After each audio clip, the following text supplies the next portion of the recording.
to the mashup. Tell me whether I'm wrong or right.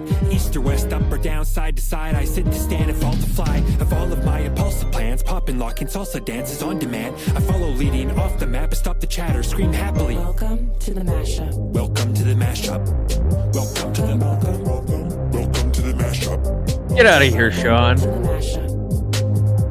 So what's the deal with magnets? So if you want to turn something else into a magnet, you get a piece of steel and you rub it against a magnet, and then it becomes a magnet too. And then that's how you get new magnets. But at some point, there had to have been a patient zero magnet. Like, you can't just, it didn't just come out of nothing. It wasn't like there was a second big bang that was only for magnets. So at some point, a magnet had to exist just spontaneously. And I don't get it, and I don't understand it, and it boggles my mind. Sean, what do you think? You know what I was just thinking? I was like, you remember, like, how many mashups was it ago? 100 ago, where we used to argue about whether you should talk over the intro music. I'm like, man, I like that we have a song where I'm like, the whole purpose of it tailing out is so you can talk over it. Remember those arguments? I remember you losing them handily. I don't remember losing them handily. I just think you co-opted part of the audience, and they're more vocal than my side. That's what I think. That's what I yeah, yes. that must have definitely been it. Definitely been it. Mashup 181. How's Two's doing this morning? Twos is doing good. He got a hell of a lot of sleep last night. He's up bright-eyed, bushy-tailed, ready to rock. How's Sean? I also got some good sleep last night. I was in bed at 9:15. I got a phone call, and shout out to Joey. He's like, "You're in bed already?" I'm like, "I'm going to bed. I am tired. I'm wore out. I'm gonna get good sleep. I got mashup in the morning. Showed up early. Didn't have the chaos of last week, so I'm ready to roll this week. I feel. Oh, we got a new brand of chaos this week, brother. Yeah, well, that's true. All right. If you're a first timer here, if you're not, make sure right now to make sure to like, share, retweet this thing out, get a rooster tattoo, all those great things. We got a full show today. We got a couple of guests coming in here shortly to talk Alberta teacher strike, some of the tariff stuff with Trump, Carney, all that good stuff. But we'll get to those as soon as they show up. About 15 minutes in, folks, somewhere like that. A happy Airborne Friday to all the military boys out there. It's Airborne Friday. Shout out to Jamie Sinclair. I got to see him this past weekend on stage. He is, while I've been running a show too, I've seen a couple of standing O's. Chuck Prodnick's got back-to-back ones at the Cornerstone Forum, and at the Prairie Rising Forum, Jamie Sinclair got a standing O for his keynote speech. So that's awesome. Shout out to Jamie and to all the military men who tune into the show. We got a ton of time for all of you. Let's start with the Coots 6.5, shall we? Yeah. 29-year-old Savannah Kula has been identified as the mother of 1-year-old girl who was abducted in Brampton. She was fatally shot by 38-year-old Anthony DeShepper, the child's father. And I can bring up the tweet here. There you go. And if we scroll down, he was out on bail for the second time. There you go. Okay, hold it right there. That guy right there, I make that exact same face every time I hear Elizabeth May speak.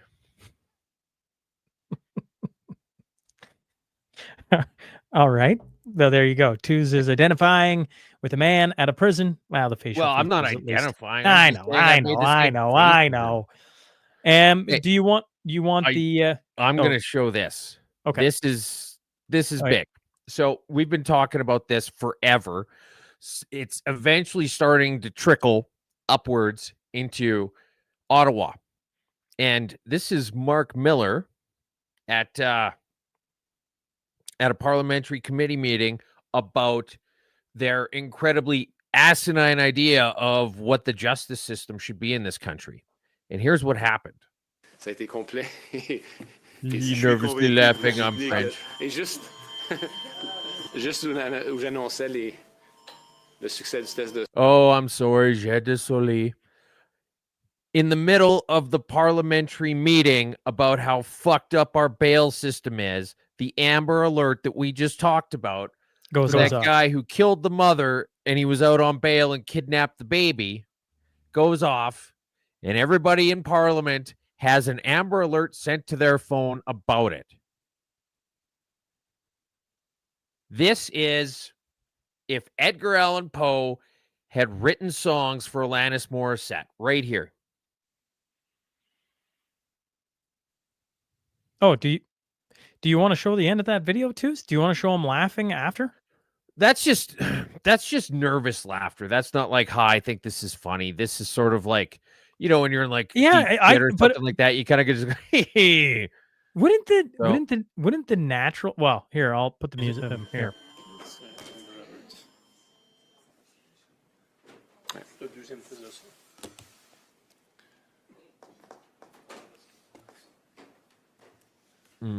Here it comes. So without further ado, Like that's just the nervous.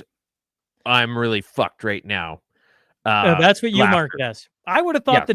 the natural thing would have been to do. Wow, we have a 1-year-old abducted. I don't know. Yeah. Well, it goes out province wide though, right? Yes, So I this is know. a Brampton issue. They're in Ottawa, so it's not like Sure. it's directly. Like I'm just saying, You're defending him. Fair enough. Excuse me? I did not see that coming. It was nervous laughter. fucking excuse me. Oh, let the chaos ensue of Oh, Mashup wow. 181. Hey, let's go. Let's go here. You want to show the tweet of Pierre Polyev? You want that Sure. up? Here, there you go. I got it up. Will Greaves says there is no tragedy that Pierre won't try to politicize and no embarrassment from their leader that the Conservatives won't defend. Pierre had tweeted about this, right? Savannah Kula, a 29-year-old mother of 4, rest in peace, murdered by a rampant criminal out on liberal bail. How many more will have to die for liberals to reverse their reckless and deadly laws? Yes.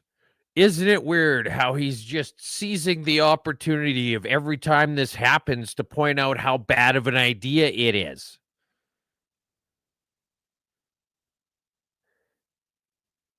Yeah. Go figure. Oh, here's a perfect example of what I'm talking about. This isn't them saying, 22 people died in Danforth. We're going to use this to try and shoehorn in gun control. This is him saying, this is the exact fucking thing that people are talking about every day. We've been talking about it for an awfully long time, Twos. Election results. So I guess we've just been politicizing tragedies. That's basically what the Coots 6.5 is that, if they'd have just murdered some people, they'd be out on bail, but they didn't, and now they're in jail. Election results. We did the as you like to call it, the white collar roundtable, and we argued about this. Do you know nothing about marketing? The Guardian blue collar roundtable. Okay, it subverts expectations, which drums up interest in it and makes people, and it's kind of a funny introversion of what these people actually are. You could move to Lloydminster, become my producer, Tiz. You could come here and you could help fix all the problems that Sean creates. I had already fixed it. I told you to call it the white collar roundtable, and you're like, "Well, I don't really know that many colors." Twos. We had on Sean Rue, Shannon Hines, Drew McKay, Justin Stevens, all 4 elected. Yeah. Paul Hunter, former blue collar roundtable guest, elected. Tej Johannesson, who showed up on the mashup, how many weeks ago was that? Was it maybe a month 3? ago? Something like elected. That, sure. So I don't know if anyone's keeping track. 6 for 6. That's it's not all the mashup effect, but there's a great people stepping up for their communities. As much as I'd like to just joke about it being something like that, they're all stand-up people who I am very sure would have won regardless of whether we even mention them or not. And congratulations to each and every one of you for doing this. Well, you go from the dark days of the bail system to some people part of this community getting involved in their respective communities. Mm-hmm. And any little part we played, we're just happy to help. I'm happy. And I got to give a shout out to Tuesday. I know. I got to give a shout out to you, though, because who put that round table together? Tuesday. And I don't giving Tues too much credit because he tries taking credit for everything. I cannot wait to have the conversation about your upcoming guest. I cannot wait. Got John Rich coming on here next week. It'll air in 2 weeks, I guess. Like a year ago, Tuz has been telling A me all year the time, ago. I need to have him on. I need to have him on. I'm like, Tuz is the only one who's been telling me that. Mm-hmm. Okay, sure. You didn't Tuz even idea. know who he was. I didn't know who I'm John going Rich into- was. I'm telling you all about Lone Star. And Okay. sure, yeah, I'm sure you heard a couple big and rich hits, but you know, the underlying stuff and the things he talks about and the stuff he represents and believes in, all of that stuff was all news to you. I talked to you for like an hour about this guy a year ago. And If now you you're didn't like, know oh, it's just a Tuz, coincidence. folks, he's right. He's just right. You're right, Tuz. You're so right. I'm so happy to have you as a co-host. Crack that. Let's do some other things around the election. What? No way. The what no way guy has his own hard iced tea. There you go. Takes. A recount in Edmonton overturned the Ward Sippy Winyanawak result. I don't know if I'm close on that. Declaring that Thuma Pamar the winner after she was originally reported to have lost Better Edmonton's Daryl Friesen by 6 votes. The recount found Parmar ahead by more than 600, a stunning 600. 10% discrepancy that's raising serious questions about the accuracy of the citizens' vote count. Many are now calling for a full review and audit of Edmonton's election results. You remember in the last election when I was saying that you should just keep doing recounts until you get at least 2 counts that have the same number, Yes, or I at do. least really, really close, right? Okay, well, one of them is 600 different. One of them is 10% different than the other one. And you're like, you don't have any basis for which one is correct. You just know that you have 2 numbers that are wildly different.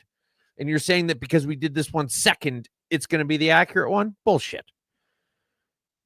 Yeah, well, I agree with you. When you have isn't that nice? You should have John Rich come and talk about it.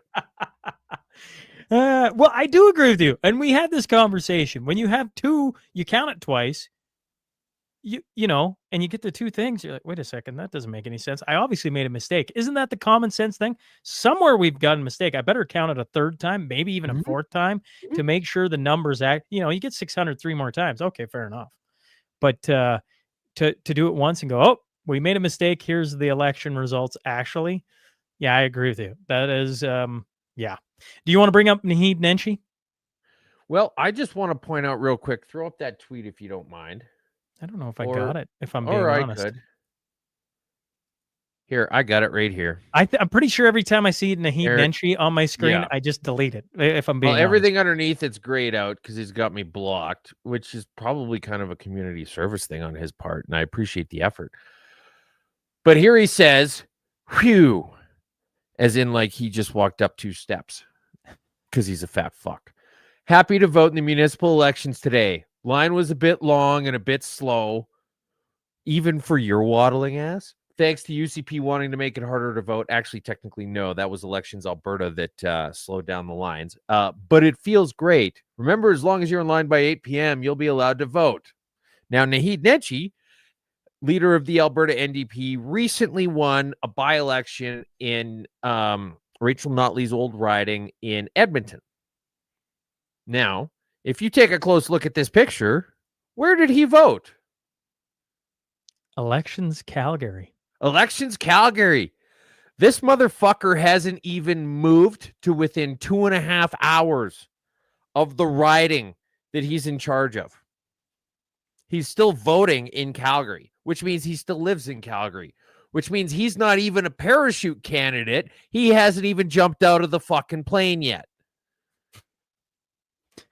Naheed Nenshi. Okay, we have our first guest in the back. I'm waiting on Chris Sims to hop in as well, but we might as well bring in Berta Proud Dad. Yeah. Sir, thanks for joining us on the show. What's going on, boys? You're looking at it, brother. Yeah, this Thanks is for coming on. Yeah, Nice. welcome to the mashup.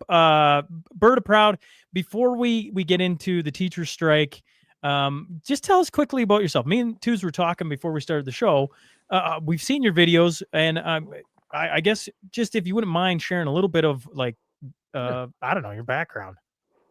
I'm a father. I'm a husband. I'm a taxpayer in this province who cares about his province. That's basically where this stems from, right? Perfect. I decided to share who I was on social media during COVID, during all those lockdowns. When our kids weren't going to school and they were locking everybody up in their home. I decided to download an app called TikTok. I'm sure everybody heard of that tyrannical communist app, and I went viral. And then I said, you know what, we're onto something here. So here we are, almost 4.5, 5 years later, and I'm going strong on social media and being a voice for the voiceless is what I say I am, because I've been canceled twice, lost my job for being Bird a Proud Dad, and I'm going to continue doing what I'm doing every single day. Right on.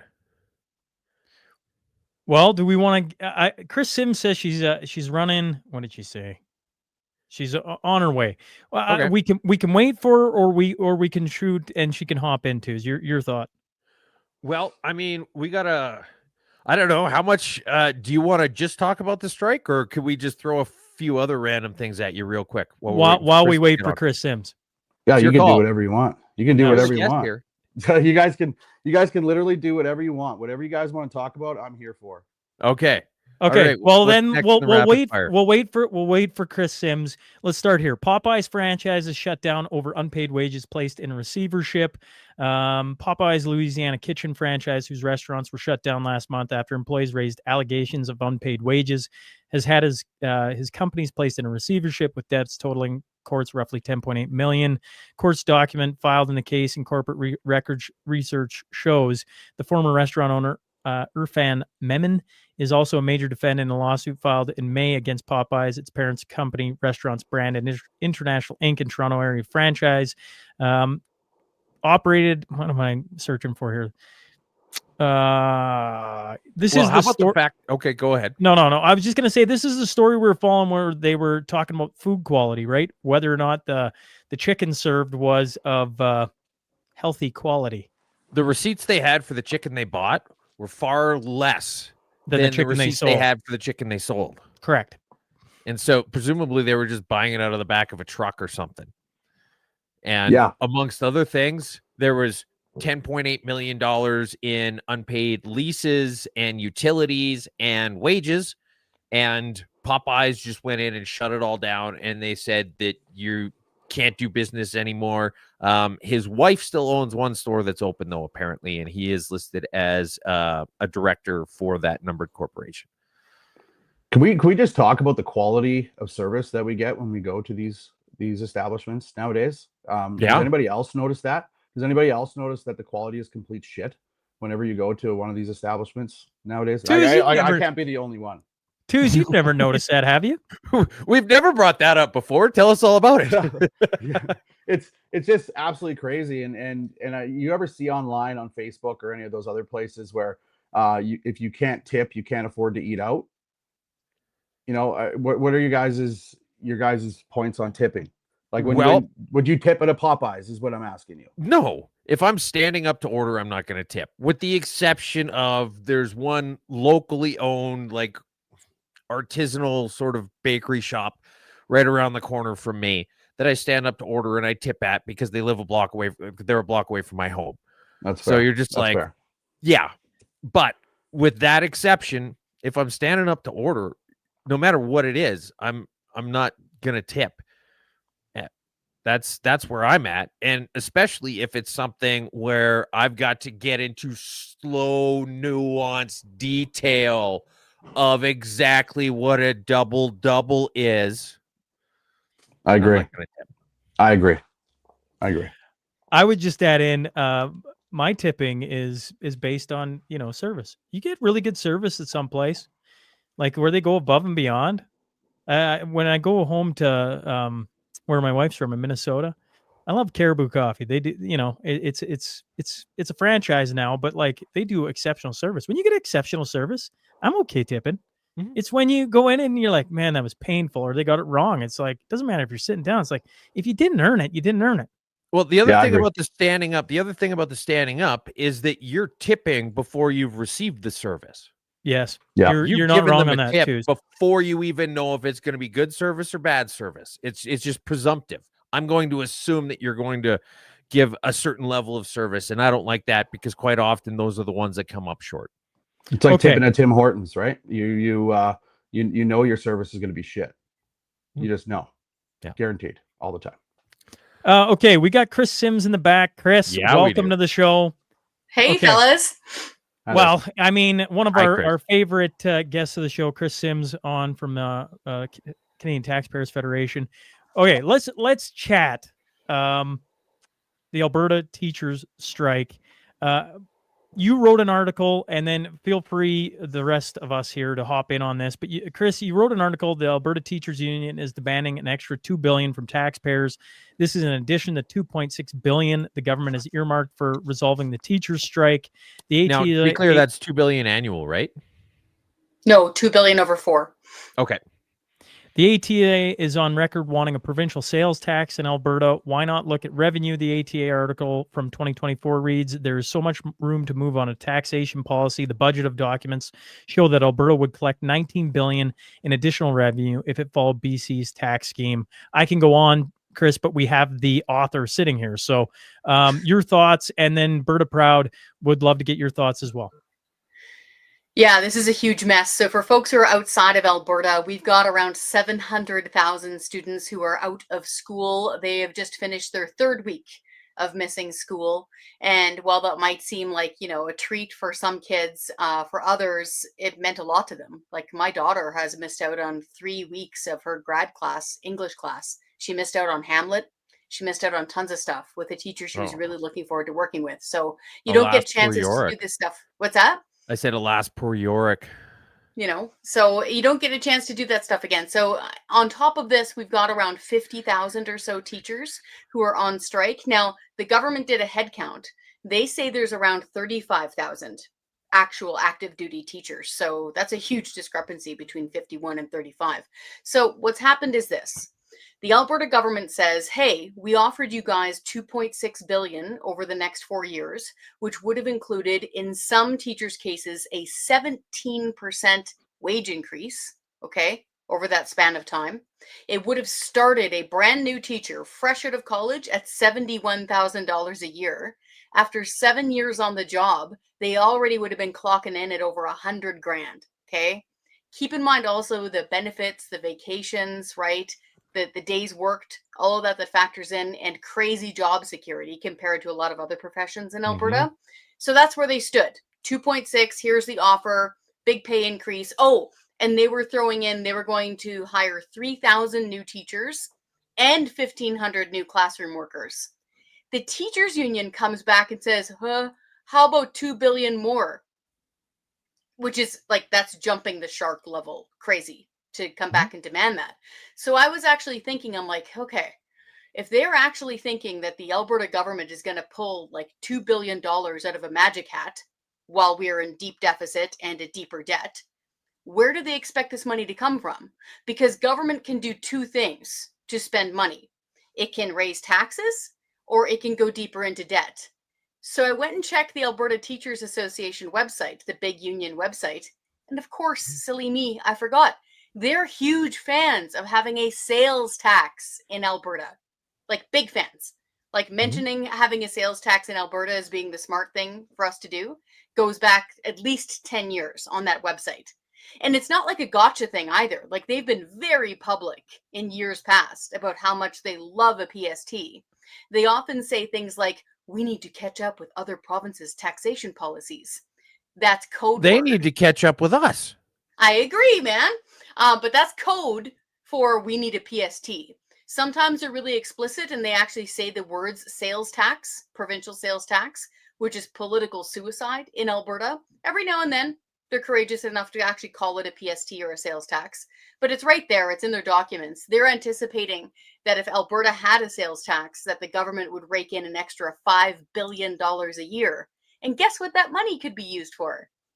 Putting more teachers on government payroll. So yeah, that's our article in the Edmonton Sun. Now, did they talk about any of the deadweight losses that are they saying that there would be economic deadweight losses and the net result would be $5 billion, or just that $5 billion in tax would come in?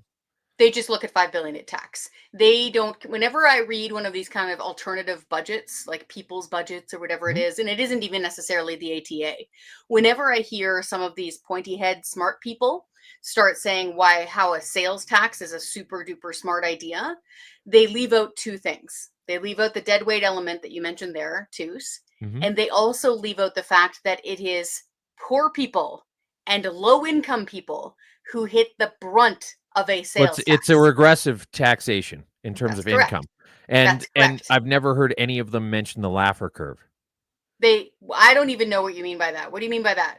Oh, well, basically, just if you have zero tax, then you have zero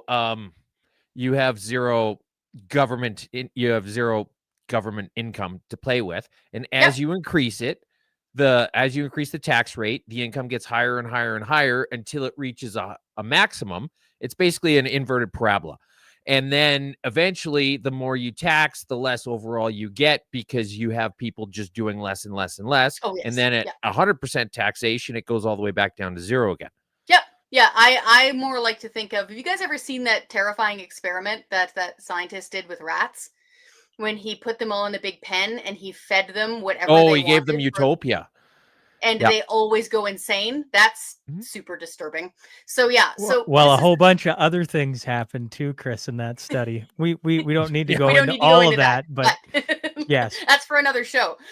So the main point of the article is pointing out just the fact. Okay, this is out there in the public for all to see. It's on their website. The ATA, Alberta Teachers Association, they want a PST in Alberta. They've said so repeatedly. So I'm just deducing this must be where they expect the extra $2 billion to come from. And for folks who've never lived under a PST, I escaped British Columbia. Thank you so much for letting me flee here to Alberta. British Columbia, their government is so bloodthirsty for their PST because it takes billions and billions of dollars from people. Get this. Back, I think it was 2006, around there. Back then, the BC government caught wind that smart BC shoppers were crossing the border in the summertime and saving their big appliance purchases for when they visited Alberta. So they'd go to the Brick or Costco or wherever they were going for like big shopping, annual shopping, to save. No PST. The BC government was so obsessed with getting its PST that when it found out that some BC shoppers were coming over here to Alberta, it tried making the retailers on the Alberta side go out to the parking lot and take pictures of the BC license plates and to tattle back to Victoria. Why? So that Victoria could charge them the BC sales tax on stuff they bought in Alberta. I'm not kidding. This was all over the news back then. Well, consumers are always going to go where money leads, right? Savings lead. In Saskatchewan and Alberta, being right on the border, there's a reason why a lot of people go buy things from Alberta. So I think honestly, what kind of precedent does this set, right? If Danielle Smith and the Alberta government decides to implement a PST in order to pay our teachers, what is every other public sector union going to do? What are they going to do? They're going to ask for an increase of the PST. Every time a contract negotiation comes out, they're going to ask for an increase in taxes. We are already taxed to death. The average middle-class family can barely afford their mortgage. And we're just going to allow the public sector unions to dictate tax policy in this province? I don't think so. That's not going to happen. Yeah, great point. And thankfully, we do have the Taxpayer Protection Act, which is a law here in Alberta, which shields us from having a PST. It shields Albertans from having a sales tax. That is how firmly people dislike a sales tax here. If a government wanted to impose a sales tax on Albertans, they'd have to win a referendum on it first. So good luck with that. Maybe good luck with that is right. No, actually, let's do a referendum on this contract negotiation. Yes. Like, let's. Best thing I heard all week. Even just the minutia of the negotiating. Why can't we just tune in and watch? Why can't we look at the specifics of what's being asked? We're being asked to pay for it. Yeah. We would like to know what exactly is being presented and countered. Yeah. This is all of these negotiations should happen in absolute broad daylight. I agree. I've been wondering, Berta Proud, you might have an answer on this, or Chris, you might. I've been getting texted by a ton of teachers, right? So then I've reached out to Jason Schilling and tried, getting, because I'd love to have a conversation on the podcast with them. But one of the things teachers have been telling me over and over again is there's no strike pay. Now, Chris, we talked about this offline about they haven't had a strike in 23 years. Where did the money go? Where's the money for all the teachers? Shouldn't the teachers be up in arms about that? Okay, Yeah. two things. I don't know. Like I actually don't know. And yes, that's true. They have not been on strike for 23 years.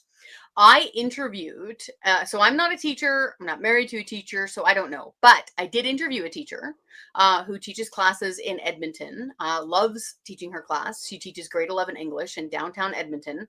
She said that her last class of the day has 37 kids in it, 38 kids in it, half of whom are ESL, English as a second language. So that's some tough sledding while you're trying to teach Hamlet and Shakespeare and stuff to half of the kids who can't even speak English yet. So I spoke to her. That was the question she was asking Sean. She had all of her receipts, and she was claiming that she had paid thousands and thousands of dollars into the ATA. And so she was asking point blank, is the ATA going to pay my bills come November 1st? And I don't know. That's a good question. Maybe their structure is different from a normal union. I don't know. Absolutely. And that's my question too, is where's the money, right? And the teacher that I interviewed, because I also interviewed a teacher down here in Calgary, she kind of said the same thing. But the thing is when you got Jason Schilling out there, busing people from Calgary to Edmonton on 27 buses that left here yesterday to go up to their rally. And I know that happened out of Grand Prairie as well. And I can't talk about anywhere else that happened because those are the only two places that I know. And the ATA is getting meetings at Kananaskis Lodge. I don't know if any of you guys have seen that place. They had the spa retreat there. Yeah, at $600 to start a night. Okay, to start a night. And the ATA, if I'm not mistaken, just built a brand new facility, a brand new building, whatever that cost. Don't they have a boardroom there? And this is what I'm saying to teachers out there. It's not that we're frustrated with you, the teachers. No. We're frustrated with your leadership. And that's been a big misconception on the content that I've been putting out there, is everybody thinks that I hate teachers. I do not hate teachers. The people that are calling the shots, those are the people we need to be looking at. And those are the people at the ATA, including the Heed and those are the people in the school boards, your school board trustees. The day after the municipal election, I spent the whole morning talking to school board trustees because my next 2 weeks is going to be talking to school board trustees, and I'm having them on the show and doing all that. And we got some really good ones elected. And that shows a shift right there in parents. Parents in this province, out of any, so like you said, the last strike was 23 years or something like that ago in this province. It wasn't the same back then. We are in a whole different climate today. Parents are more stretched. Parents have more stresses, and parents rely more on our school system to do the right thing. And they're seeing now through content that's being put out by all of us, not just me. So many parents have decided to open social media accounts because of this, to show their frustrations, that there is a direct problem with the ATA and school boards in this province, and they are fiscally irresponsible. That is fact. And now we just need to dig into it. Another thing. So we often hear that the stumbling block is that the teachers union, and I'm really glad you did that distinction, okay? Because I had some amazing teachers growing up as a kid, okay? They meant a lot to me. And my kids have had a few wonderful teachers growing up too. They meant a lot to them, for real. And so actually, I don't think most frontline normal classroom teachers would be in favor of imposing a PST, because they'd have to pay it themselves. They probably think that's a stupid idea. But this is what happens when you get kind of academic types who all kind of have their own little think tanky thing. And yeah, like the Taxpayers Federation, we do reports too. We're an advocacy group too. I do budget reports too. But I'm going to point out when I think there's a dumb idea. And there's dumb ideas coming out of the ATA's headquarters that includes things like a sales tax for Alberta. To the point of where the stumbling block is. Quite often I'll hear back online, some of the ones that don't involve a lot of four-letter words, saying the stumbling block is class size. Here's the thing. The union is pushing for a blanket across Alberta cookie cutter class size cap. Doesn't matter if you're on our side of Lloyd or in Tabor or downtown Calgary, it would be a standard class size cap. Now that winds up doing two things. It wastes a ton of money because it's inefficient, and it causes split classes all over the place. Okay. So if you talk to frontline teachers, that means more teachers and more union dues. Ding, ding, ding, ding, ding. Right. So here's the thing. What Danielle Smith came back with, what the premier came back with, was this. how about we target funding, focus funding on areas of population explosion? Okay, fair enough.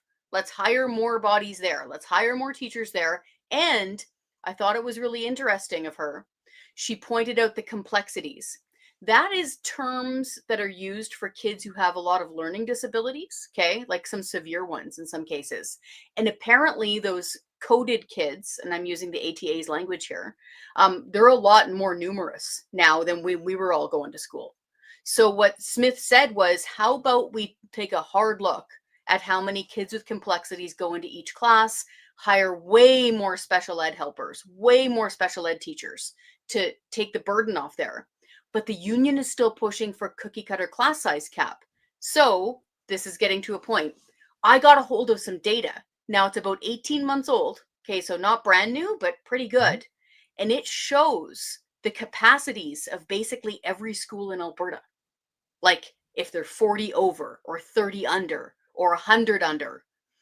And it didn't take me long. Okay, I'm like doing the math and I've got a little Google map of finding a school in various places, Edmonton, Red Deer, and Calgary. Okay, did this on the weekend. Same school district, so Catholic, public, same city, like a 6-minute school bus ride away. So they're plus 40 over here at one elementary school. They've got room for 70 over here, 3 minutes away. What is the school board doing? Isn't that their job to move heaven and earth to make sure that all of our funds are being well utilized and kids have room in classroom?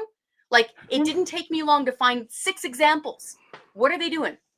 Well, I think you just proved the point. What I've been trying to make all along here is that this is a political smear campaign on Danielle Smith.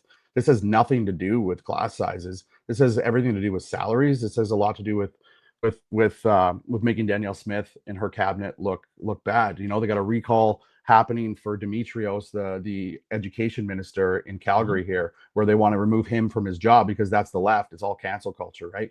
And smear, and then remove you from your job. I just want to make one point. My daughter's in grade 11. The largest class that she has is 26 people. That's the largest class that she has.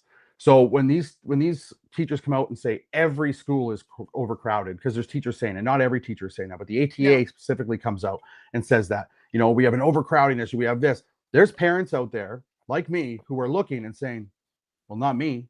And because I know that there's other schools like that as well, right? So yes, absolutely. Look at the demographics, look at the problems and where those problems lie, and then fix those problems. And that's what Danielle Smith is saying, and that's what we have to do. And you just did the ATA's job and the school board's job right there as a member of the public. Imagine that.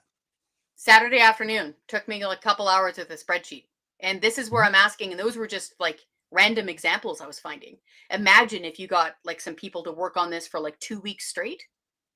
Like, you should at least be able to alleviate the problem. Maybe it won't fix it all completely. And one of the main reasons I wanted to go check this is because previous to this, the Alberta government promised to spend like $8 billion building more than 100 new schools.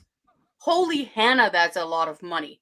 And now I will criticize Alberta Premier Danielle Smith's government when she does things that are wrong, like giving money to the Edmonton Oilers. Okay? Yeah. Totally wrong. Sorry, Sean. This Or is personal. or the Calgary Stadium. Flames. I'm being equal opportunity, getting mad about this. Okay. So they should not be giving corporate welfare to NHL teams. That's wrong. Okay. So we do hold them to account. We don't care what color the team jersey is. But in this case, do you remember apparently the government also, and again, this is according to the government, and I have emailed the ATA asking them questions. They have never answered me. So I'm trying to be fair here. The government said, hey, we offered enhanced mediation. What that would have done is this past Monday, students and teachers would have been back in class. Teachers would have been getting paid because they were 2 weeks out with no pay by then. That's going to start getting gnarly real fast if you got mortgage coming up. They offered to put them back in school, but they stay at the table. So your union negotiator person and your government negotiator person, they're still at the table talking, but you are all back in school and getting paid and learning. And apparently, according to the teachers I have spoken to, okay, including on the air, the ATA just rejected that out of hand. They didn't even ask their rank and file teachers, hey, y'all want to go back to school and work and pay on Monday? Yes or no? They apparently just said no. Well, isn't it funny that whenever a teacher goes on strike, it always happens in right around the start of Q4. They never go on strike in July. It's That weird how is that like, happens. I can't quite figure out why or how or what the methodology is, but it always seems to be that Well, I don't know, maybe there's not enough money for suntan lotion while they're out there picketing, and they can't go out there during the brightest, warmest days of the year. but It's from always that got to be in autumn. no, you got to, but strategy too, right? It's a There is strategy. strategy. It's There is. strategy to go on strike at the start of the year. But You're causing the most pain. The thing that I think frustrates more and more people is it's like the offer seems really good. Like, I mean, yeah, like, you know, and it's like, well, how much money is enough money? And then what are you going to do with it? It feels like, you know, when you talk to different areas, let's pick on healthcare. Is it nurses are bad? No. It's No. that when you listen to them, they go, all the money gets caught in the bureaucracy above them and doesn't funnel down to the front line. And when you look at the school system and the money being given there, what do the teachers say in the quiet chats off air? They say it doesn't make it to the front line. It gets caught up in the upper bureaucracy of what that system is. So there is strategy in this. I'm not upset when they choose to strike. I think we're more and more upset day by day when they refuse to listen or they refuse to even talk with their counterparts. I think teachers would like to have a voice in this. Also, Yeah, why is the oh, go ahead. There's some chatter just to answer that question. My wife, Berta Proud Mom, actually did a little bit of research on this about the funding on when homeschooling. When you stop getting your funding for homeschooling, they actually waited to go on strike till after that. So basically, you know, just say I decided to put my kids in homeschooling right now, that funding deadline is over right now. Oh, So there's a strategy there. They went on strike. It was like They the went on day strike after the or day something. after. The day Yeah. after. So, and I think that's another big thing too that I've been looking into. I haven't done much content on it yet. Is they want zero funding for any type of education unless it falls under the ATA. They want zero type of funding whatsoever. And I believe it's a parent's choice. I'm going to be pushing, and I'm not doing all these numbers every single day, but I want the money to follow the child at this point. I think as parents, we get to choose where we want to put our kids in school, and we have different values and belief systems within our households, and we should be able to match up our child to a school that we see fit. And I actually do think this is going to start a change in our public education system as we see it, and this is going to snowball throughout the country because what Alberta ends up doing with education. Because I think the ATA we've lost trust in the ATA at this point. Well, that's parents. The thing is, So- if you guys, sorry, just real quick, if there was a strike going on in the summer, if it happened at instead of lining everything up to put the screws to the regular moms, dads, and families and the kids, instead of lining everything up to make it as disadvantageous as possible to try and put us as far over the barrel as they possibly can, if you guys had said, you know what, it's June, we got 2 months to figure this out, we don't want to put anybody out, we want to come to you in good faith, that's a completely different discussion than what's been happening so far this fall. Apparently they have been talking since around April, right? Back and forth, but it only hit a real boiling point once we get past Labor Day and once we get past that funding cutoff. I just wanted to ask Berta Proud Dad. So one of the beauties of Alberta is that the funding does follow the child. Do you mean that you want it not to be like the 70% or whatever that was? You want it to be like 100%?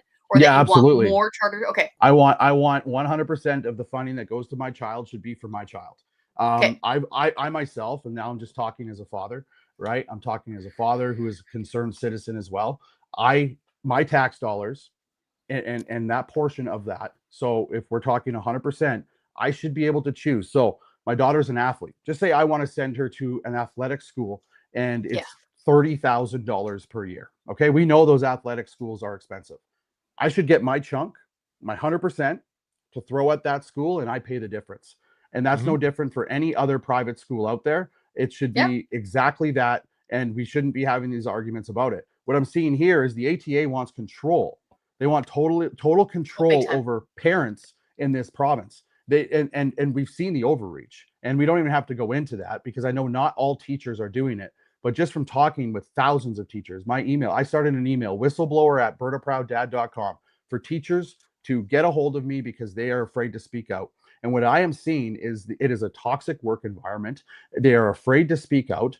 And there absolutely is things pushed down onto these teachers to push in school, or else they get in trouble. Or it's so cliquey that they're just banished out of the group. They make it uncomfortable for teachers. And you know what? I'm over it. I am absolutely, this is the hill I'm going to die on. I don't know if anybody noticed that or watching my content. I'm very passionate about Well, it. that's This is the how hill I'm going to die on. it's this funny, one Bird right Proud, here. because that's how you get on our radar. Is I think we've been getting shared a lot of your content. Well, let's just bring them on. That's an easy thing to do. You mentioned if there's any teachers listening. Me and Twos both know we got teachers listening. It's whistleblower at bertaprouddad.com. Is that what you said? That's correct. Yeah. And we've been talking to thousands of teachers. We're monitoring that email every single day. And we're just trying to get teachers' voices out who are afraid. Now, obviously, when they send something general in, I try to get a little bit more to the story. Give me some proof of something that's happening, and then I'll post it to my socials. I'm not just copying and pasting every single message that comes in and putting it out there. You do need to be descriptive in what you're talking about and have a little bit of proof of what's going on for me to put it out there. But the stuff that we've been hearing is absolutely concerning, to the point where a teacher was just part of a meeting and they were going to read a book on basically why people who don't agree with us are fascists. That was going to be part of their book study. This is what they're doing behind closed doors in this province as teachers that are sitting on committees. And then these people are going into our classrooms. So this is just getting out of hand. And I'm glad that this strike happened because it allowed us to expose more and wake parents up, because parents matter. And I want to remind people that you as parents out there, never mind the ATA and the Jason Schillings, who he feels it's more important to talk about me online instead of negotiating with teachers. Never mind about that. You guys matter. You parents out there, this is why I'm doing it, for you and your kids and the teachers who are afraid to speak out. And then, like I said earlier, Sean, I will die on this hill. I will do this content from I promise you that. Chris, just one question on numbers, and maybe Berta Proud, maybe Twos can comment on this. We've had a lady, Anastasia, said, to homeschool, I get $901 for the whole year. That's for books, supplies, and field trips. When you talk about 100% funding of going with the kid, she's asking what funding do we know how much each child gets to go to school in the public system? It's thousands of dollars. I'm guessing. I think it's per head is like $12,000 or $13,000, but I'd have to go back and check for her exactly, and I can text it to you, Sean. So when you're talking 100% funding, you're saying if it's $10,000, wherever you enroll your kid, that funding should follow them the full amount to what the public system would get. Correct. And as of right now, say we all agree it's $10,000 per kid.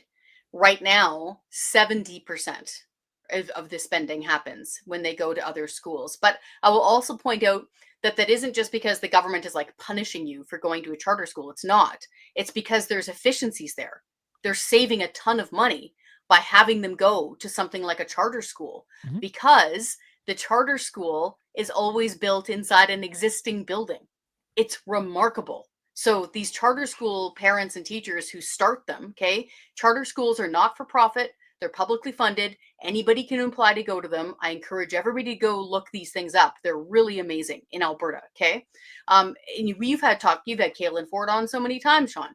Yes. And when you get good teachers and parents teaming up, and they're like, hey, let's start something like a classical academy or an athletic school that focuses on that stuff at a charter level, or a First Nations based school, or an agriculture based school, which we have all of these things in Alberta. They actually go find a building that isn't being used. And they're like, hey, government, can we clean this thing up and, pay the electric bill and start using it? It's brilliant. It saves taxpayers a ton of money.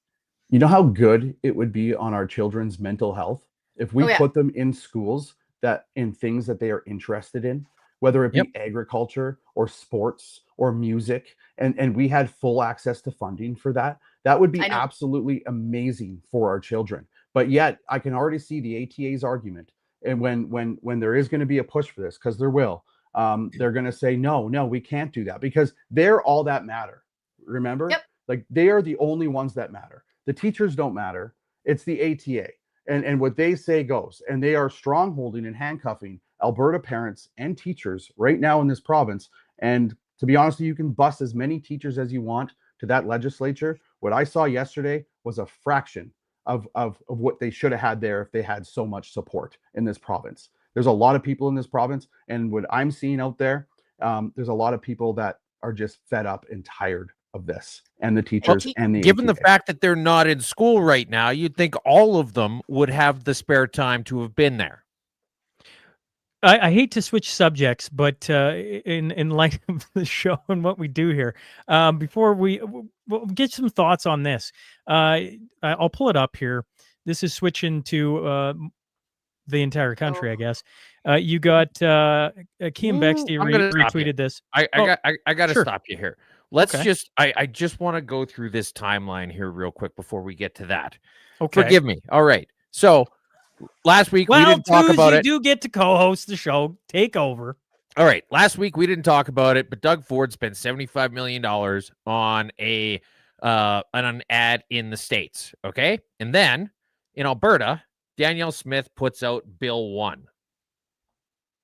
Gave us to stand up for this province, protect our freedoms, and chart our own path forward. That's why we are taking the next step to defend Alberta's constitutional rights through Bill 1, the International Agreements Act. Ottawa can sign international agreements with other countries. That's their right. But this legislation makes it clear that those agreements will only become enforceable in Alberta if implemented under provincial legislation. Okay. And then boom, immediately afterwards, we have Naheed Nenshi speaking on it. And just look at the condescension. Watch the eye rolls every time he talks. This guy is the most disparaging person you've ever seen in front of a camera. My first day in the legislature. But I'm told that Bill 1 of any legislative sitting is the government's flagship legislation. It's the thing that defines everything else, and it is the thing they want to be remembered for. So if I may, what in the ever-loving conspiracy theory, blatantly unconstitutional and illegal bullcrap is this? This is what they want us to talk about? They want us to talk about something that will maybe make a job for a lawyer someday, fighting it at the Supreme Court, something that not a single Albertan has asked for. Obviously, her whole shtick is she distracts. Instead of fixing public education, she makes girls, not boys, just girls over the age of 12 submit to a sex. So anyway, now those two happened in the same day. And then a few hours later on that exact same day, Sean, drum roll, please. Okay. And then you had, okay, here we go. Oh, get rid of that. Pull this up. You got Donald J. Trump. The Ronald Reagan Foundation has just announced that Canada has fraudulently used an advertisement, which is fake, featuring Ronald Reagan speaking negatively about tariffs. The ad was for $75,000. They only did this to $75 million, but yeah. Keep going. To interfere with the decision of the U.S. Supreme Court and other courts. Tariffs are very important to the national security and economy of the USA. Based on their egregious behavior, all trade negotiations with Canada are hereby terminated. Thank you for your attention to this matter, President Donald J. Trump. And then here is the Ronald Reagan Presidential Foundation Institute. Learned the government of Ontario, Canada, creating an ad campaign using selective audio and video of President Ronald Reagan delivering his radio address to the nation on free and fair trade, dated April 25th, 1987.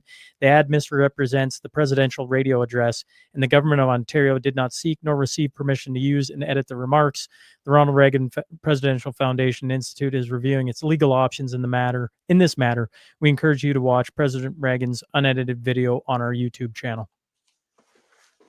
All in the same day. Danielle Smith says we are going to distance ourselves from the federal government's international negotiations. Naheed Nenshi says, oh, this is unbelievable. Nobody wants this. Nobody cares. All she's doing is distracting. And his eyes haven't even finished rolling yet when Donald Trump says, you're in the find out stage. Yep.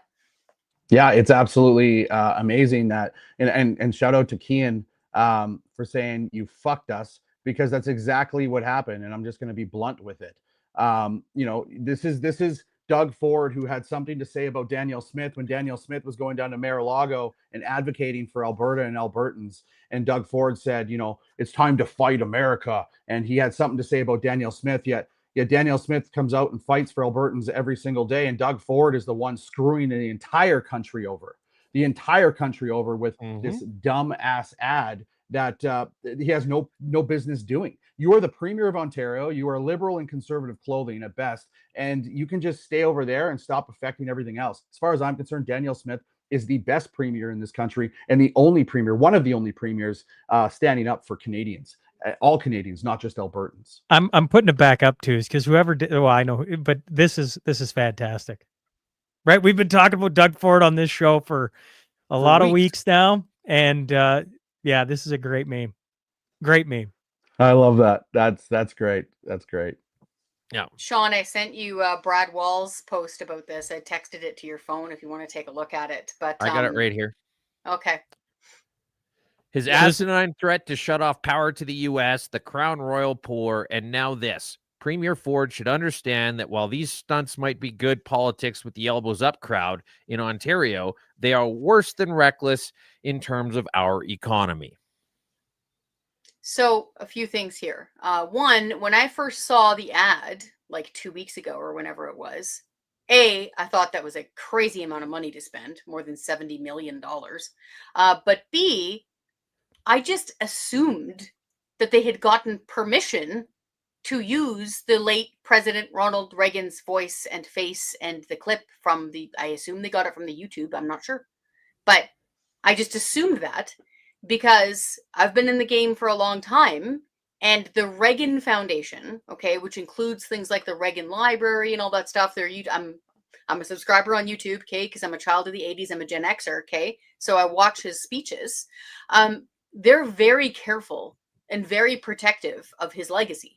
So not just anyone can just grab stuff and use it. And so I had just assumed wrongly that they'd gotten permission to do this. Now, what's happened now is that the Reagan Foundation came out and said, we didn't give you permission. And also, apparently the end of it is cut off, which I also didn't know. So that's a huge no-no. And so that gave them the kind of the room or the capital to be upset. And then there's a huge opening for who? U.S. President Trump. So now he gets to be the defender of the late President Reagan's legacy against what? A foreign government's usage of his likeness and misquoting him. This is getting worse the longer I say it. In fact, it's awful. So yeah. I really hope that there's some crack team of people in Canada, maybe some of the Western leaders, that can put this bushfire out, because Trump saying no more negotiations, like all of the noise and all that stuff, it's normal people that get hurt. It's normal working people and businesses on both sides of the border. The fact that these people haven't sorted out a trade deal with our biggest trading partner is fiscally criminal. Because keep in mind, we pay people within the Department of Foreign Affairs and International Trade hundreds of thousands of dollars a year each to manage this stuff. And look at what they've done with it. It's a disaster. Well, and the most frustrating part, I was just real quick, the most frustrating part about this is that you could take any regular working dude. You take a plumber, electrician, a rig worker, anybody who's like a rough-in carpenter, and you send them down to Ottawa to sit down with Donald Trump, and they would get a much better result than this and speak a lot more common sense. And the fact that we pay these people astounding amounts of money to get worse results than you could just grab, like, not even just some specific person. Nope. I'm going to grab the first person in a green hat and I'm going to send them down to DC, and they will do better than these schmucks. I forget which U.S. president it was, or who was it in the States that said they could pick them out of a phone book and they do better job than most of the politicians in the States. But it's true. It's true. And for folks who think that, oh, this is just, U.S. President Donald Trump doesn't want to deal with any country ever, ever, ever. Nope. He has signed trade deals with other countries much further away than Canada. So we know that technically they're almost all further away than Canada, though. Yeah, well, of course, because we're sitting right on top, right? So, like, This is nuts. How is it that he has signed deals with other countries that don't have the same trade relationship? And I'm using that term lightly. The history, the shared culture, the allyship in different world Well, it's wars. Like, how pretty have they simple, not isn't sorted it? this out, man? What if Pretty the shoe simple. was on the other foot? Right? What if this was Danielle Smith that caused something like this? That's a This would good be point. all over mainstream media, right? I'm an advocate of Alberta, always have been. I'm always going to bring up Danielle Smith, and I'm always going to fight for Albertans. And what I have to say there is Doug Ford is going to he's going to fly under the radar. This is going to be pushed under the carpet, because who does he stay up late with at his cottage with, sipping Chrystia cognac? Freeland. Yeah, well, her and Mark Carney, right? He stays up late with Mark Carney. They're buddies. And that's the thing is if the shoe was on the other foot and this was Danielle Smith that caused something like this, you could turn on every news station today in this country and they would be slandering, maiming, shaming her, and defaming her. And here we are today watching Doug Ford, who's going to completely get away with this. And he's already come out and justified it. He's already come out and said he was right. And nothing's going to be done about it. That's the worst part. These are the I don't kind know of if he will. idiotic, self-immolating stunts that I expect from the NDP. I don't know if he will skate on this, because we have to keep in mind his fiscal record, right? Like they haven't balanced their budget. Like they're in deep trouble over there too. Pound for pound, he does wind up spending more than the Liberals' Kathleen Wynne. Like it's just, and he doesn't actually deliver for Alberta, for Ontarians. Rather, I think the last time I checked, his own provincial debt, so the entire Ontario provincial debt, last I checked, it was costing Ontario taxpayers $300 million a week. It's the largest Just in sub-sovereign interest. debt in the world. Correct. So Wow. to visualize, let's visualize that. Okay.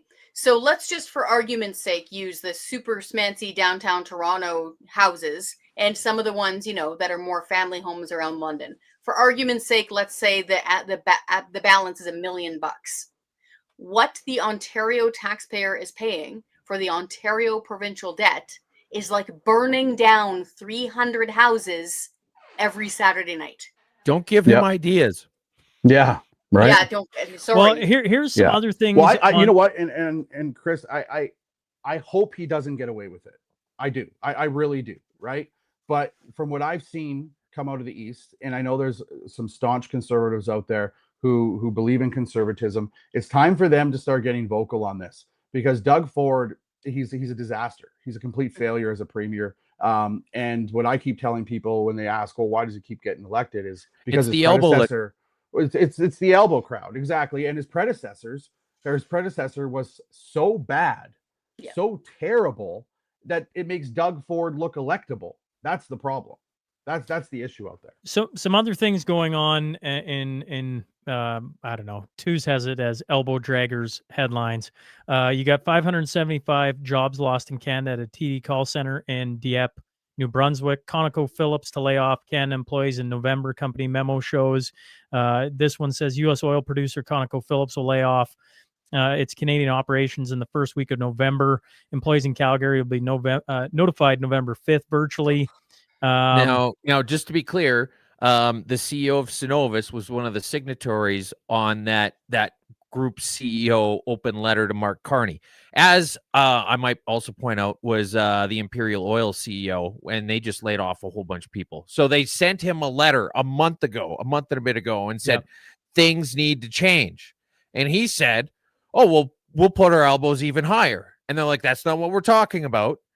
And then the rubber is now meeting the road. Two of the companies whose CEOs were on that letterhead are now laying off thousands of people. And you got energy CEOs send another letter, open letter to Carney, urging that's Canada the now. letter. That's the letter. And then you got General Motors ending Bright Drop production in Ingersoll, Ontario. I forget, 1,200 unionized workers had been temporarily laid off. The plant was supposed to restart operations in November, and that has been put on indefinite hold. Well, the problem with EVs is that they can't even run on fumes if they wanted to. Like we were seeing from the start how bad this is, and now the chickens are coming home to roost, and they're worried about 1,200 jobs here. What about the deadweight losses across the whole economy by just what Doug Ford did? It's brutal. Do you want to show Doug Ford? We're going to sue them. the General Motors press conference or question period? Oh, here, sorry, Tooz, I got you muted on there. If they breach a contract, we're going to sue them. Simple as that. Money back. If they breach a contract, we're going to sue them. Simple as that. Now, what do you think that's going to do to the investment community in this country? All right. Well, you know what? Because you look at what your potential returns would be. Okay, well, I could open up a widget factory in Montenegro or Germany or Canada.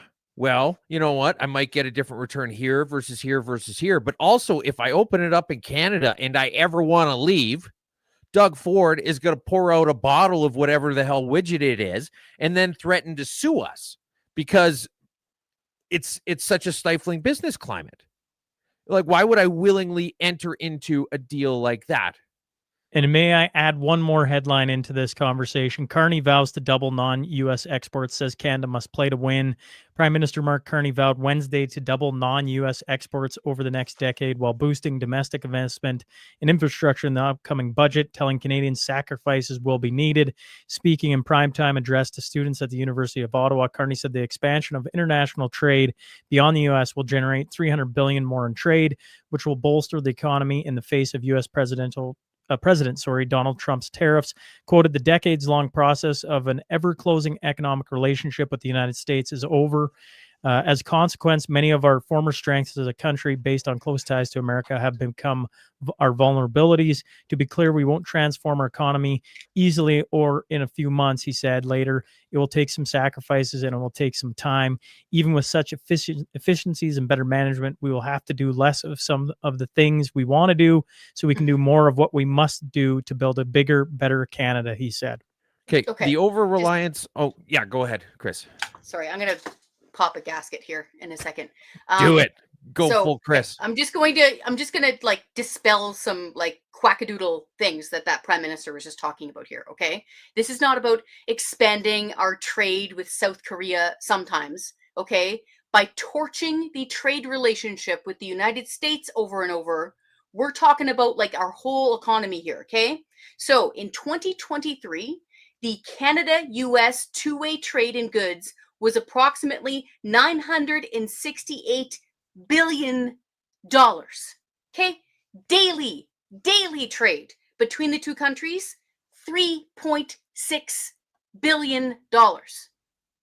Like, this is like, you can't even compare this to other countries' trade relationships. This is a scale difference. They absolutely must knock this off and work out our relationship with our biggest trading partner. We don't care how much he doesn't like the person's personality that's sitting in DC. Taxpayers don't care about that. Business owners don't care about that. Suck it up and go figure this out. $3.6 billion a day. So I'm just going to warn people here real quick, okay? Mark Carney wrote a book before he became Prime Minister. It's called Values. I strongly recommend that everybody in Canada read this thing because he wrote it while he was the UN Special Envoy to blah, blah, blah, okay?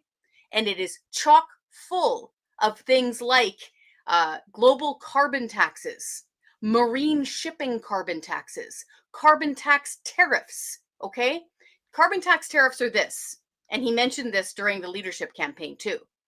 Mark Carney loves carbon taxes so much that when he looks around the world and he finds a country that doesn't have one, it upsets him. It upsets him so much that he's going to slap a carbon tariff on their stuff that comes into Canada, making our stuff we have to buy cost more. He has repeatedly said this, okay? This is not about, this reminds me of, there's bad times where you might have slow work or you miss a paycheck for some reason, God forbid, and you start thinking about how to make money and you're like, oh, I could hold a bake sale. That's not going to cover it. Bake sale trade deals are not going to cover it. They need to go fix the one that we already had. Well, that's absolutely right. But the other thing is that international trade, well, any sort of commerce, the logistics are an implicit tariff. So the further you have to move something, because you're taking it to where people live, and people live all over the place. So if you're taking it next door, that costs nothing. But if you've got to take it a long distance, you've got to be able to then, when you get there, offer it at a comparable price to the thing that they can get next door. And so it obviously makes sense that the US is our biggest trading partner because they are literally next door. And so as we start looking for things further afield, there's going to be a correlation between, or inversely correlated between, the distance that it is away and how profitable it is for us. And so we're literally throwing away a good thing in hopes of getting something worse. Yeah. And keep in mind, if the country figures if it's worth their while to send us the stuff, maybe they've got better trade relationships with other places. We don't know. This has been pointed out a billion times by people much smarter than me. Okay. I think we lost Berta Proud Dad. Sorry. Yeah, we lost Berta Proud. He was He had having everything glitches, so he Yeah. might Okay, hop that's back fine. on. But if he So it doesn't, wasn't me. If he Okay. doesn't, thanks No. for coming on. And yeah, you were thanks off. for being on, Berta. Yeah, it was great to finally have him on the show. Carry on, Chris. This is the thing. So it has been pointed out. So Ian Lee, he's brilliant. Okay. He teaches at the Sprott School of Business right in downtown Ottawa. Okay. He's a professor. And I've talked to him off and on now in talk radio for like 20 something years. Okay. He has pointed out repeatedly that it's the natural resources. We must stop strangling our natural resources. We have a lot of everything. Okay. That the world wants to purchase, including the United States of America. Wasn't it interesting when they came this close, it looked like, to suddenly start talking about Keystone again? Like, apparently that could go forward without too much effort and pushing. Well, before Ford did his thing. This. Yeah. Yeah. So we don't know, man. Like, so we're busy. This is what's frustrating. We're busy torching our not we. Bureaucrats and our politically elected leaders in the East are busy torching our relationship with our most lucrative and essential trading partner. Don't care what you think about the person's personality. Don't care. Okay. They're busy torching that. At the same time, Ottawa still hasn't taken its foot off the neck of our natural resources industry. And the Taxpayers Federation has done a ton of work on that. Okay. Like, we're losing out on billions and billions of dollars every year by not having a proper east-west pipeline network, or by having the cap on production of Alberta's oil and gas, by having a tanker ban off the West Coast. It's something's got to give here, folks. Am I glitching too? Sorry, Chris. I glitched out for a second. Everything just went to circles. Wow, we're talking too much truth on here, I guess. Sorry. Chris. Oh, yeah. Yes. Sorry. Mark Carney's awesome. Oh, and our internet started working great again. Chris, we appreciate you hopping on and doing this. You're always a valued guest of the show. And with all the things going on, a shout out again to Berta Proud Dad for hopping on too. I think there's a lot of people that are really enjoying his content, and he's been speaking very vocally about some things going on here in Alberta. Chris, thanks again for hopping on the show. And you know, me and Twos, we're going to get into some things that probably the Canadian Taxpayers Federation. I should probably leave. I'll go read this again. Okay. Bye, Chris. Thanks for hopping on. Okay, there you go. Chris Sims and Berta Proud Dad hopping on today to discuss some things going on in Alberta and further out. Now, I'm going to get back to rapid fire news. Okay, we have here in 1 BC, you have Leader Dallas Brody hosts a press conference at the BC legislature concerning our bill to ban land acknowledgements from public institutions. Yes, and that got voted down by everybody except for two of the conservative local MPPs or MLAs. And then I should probably... It was a great idea that they didn't have any sort of chance of following up with because it was a great idea. And then you have Conservative Party of BC Board Management Committee, including the president, have called on John Rousted to resign immediately, saying the party is in chaos. They lost their fifth MLA, Amelia Boltby, this week. Yeah, so there have been a huge number of people who have either stepped down or been kicked out by John Rousted. He actually said on this latest one that she has mental health issues, and that was part of it. Yeah, there he is addressing it. So, some things happening in BC, and well, we'll keep paying attention to it to see what's going on. Do you want to show the video of Northern Perspective? Yes, I absolutely do, and not for the reasons anybody else thinks. Here we go. How would you react if... Oh, sorry, just real quick. This is CBC's showing of, so the original is in the top that Northern Perspective did, and CBC's showing of it on their show is the bottom. You were in government and you found that one of your team was involved in one of these types of scandals. Will they be fired? I mean, obviously you have to find out if it was an innocent screw-up, a one-time minor screw-up that was due to a mistake, or whether it was real in the back too, by the way, genuine corruption, self-serving corruption. But like many of the scandals of the Trudeau era should have been involved jail time. I mean, Trudeau broke the criminal code when he... Also notice the color saturation difference. They did what CNN did with Joe Rogan. He took a free vacation from someone with whom he had government business. It's just it's right there in the criminal code. If the RCMP had been doing its job and not covering up for him, then he would have been criminally charged. And again, he probably violated the criminal code in the SNC-Lavalin scandal. These would normally have led to criminal charges, but of course the RCMP covered it all up, and the leadership of the RCMP is frankly just despicable when it comes to enforcing laws against the Liberal government. But yeah, I would fire them, and in cases like that, I would report them to the police. Hey, here's what I really want to point out. Aside from the color saturation, which I just noticed as it was made real big there, is that not only did they selectively edit it, but then also in their selective edits, they took out anything to do with the Northern Perspective. See, CBC is losing this battle. This has happened when I had Premier Smith on. Not obviously not the same thing, but it's shown up on Global News and different things like that. And I've always found it strange. And you weren't in it, only Danielle Smith. Yeah. Northern Perspective isn't in it, only Pierre Poilievre. And they're fine showing other clips from legacy media in different ways. But when it's the new media that's steadily replacing them, not only do they selectively edit to spin what's being said, but they also make damn sure that they don't even give anybody a whiff of other options. Last week, we were talking about fireworks in Edmonton, correct? That was last week, or was that 2 weeks ago? Last week, right? Last week. Okay.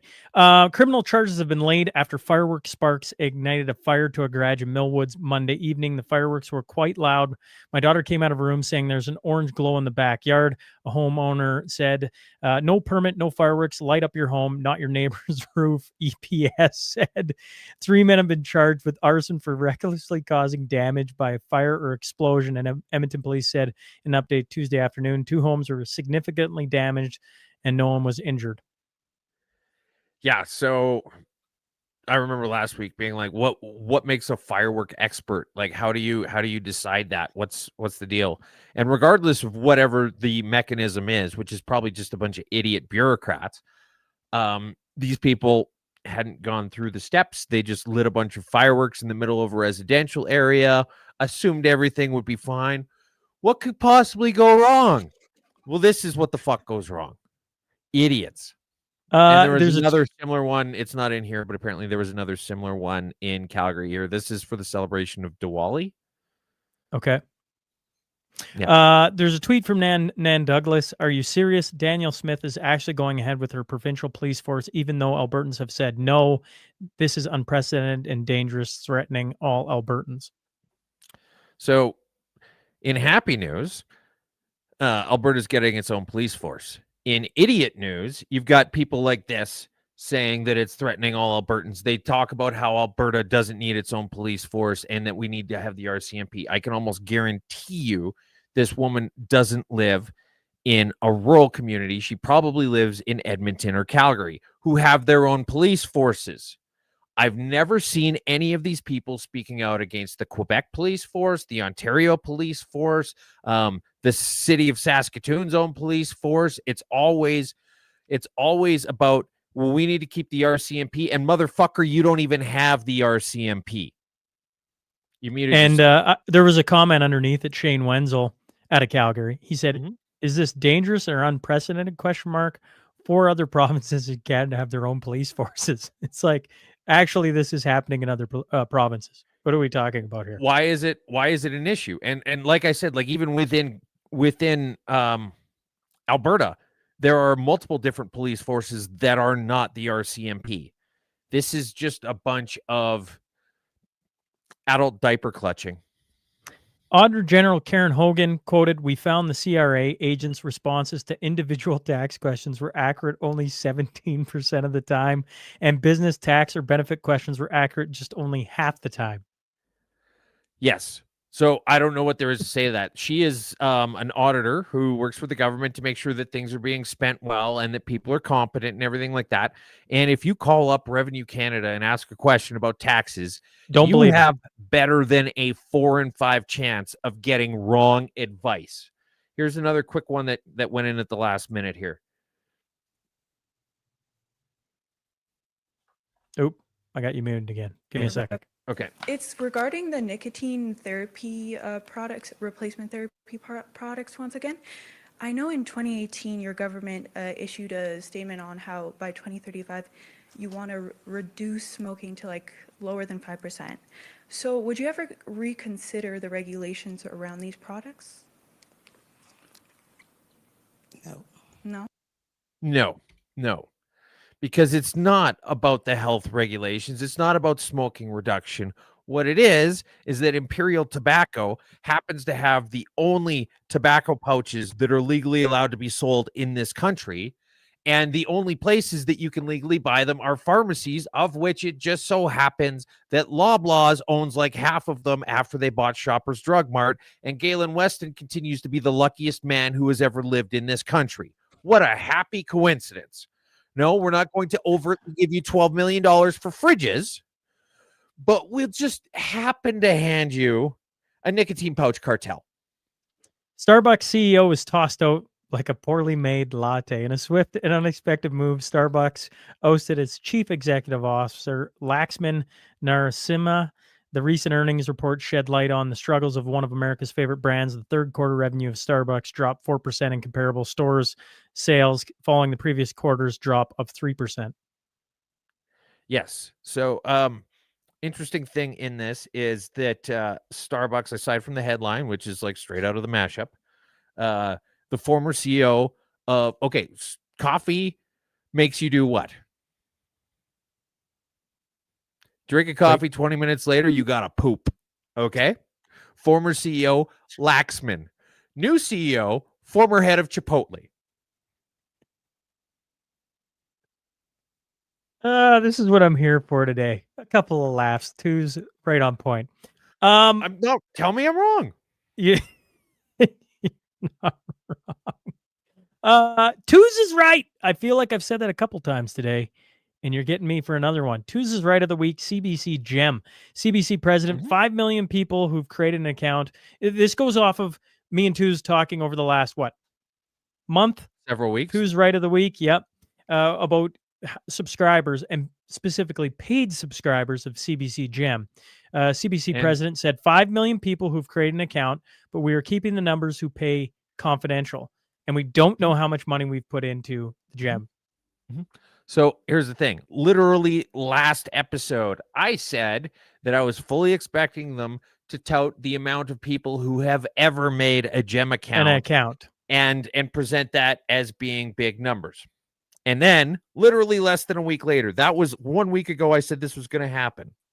Several days later. 5-year mandate that you released last week. Give us some numbers. Well, I can give you a number. Yeah. Which is 5,300,000. And that's the number of people who've created an account. That's a very specific number. It's not 5,300,000. It's 5,300,000. And so they did the exact thing that Twos said they were going to do. Correct. So well done, Twos. You hit the nail on the head. Slow clap for Twos, everyone. Slow clap. Thank you. Thank you. Thank you, Ken. Yeah. All right. And here, here, mashup wait a effect. The mashup effect. CBC launches court fight to keep Gem subscriber numbers confidential. Now, we heard about this from Blacklocks like a month ago, so it's not like it was us leading the charge on this. But a month after we started talking about this, CTV is picking up the story and running with it. All the hard-hitting news you could ever want a month after you need it.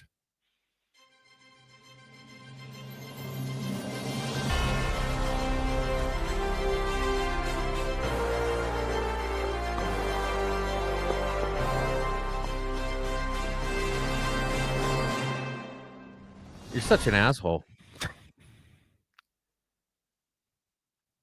Tuesday's is right, folks. Let's give him some award music, shall we? Oh my goodness. Show me some videos of drivers. We've been paying attention to this for way too long. I'm sure there's some fun things that have happened in the world of driving. This is a terrifying video, I might add. This is now, for once, it's not Canada, but that's the only good news, because this video, you can't see it actually happening, but over the course of this video, 3 people died. Exclusive dash cam video, which is now the subject of several law enforcement investigations. It shows the moment a red semi-truck plowed into a number of vehicles on the westbound 10 freeway in Ontario just after one. It was in Ontario. Never mind.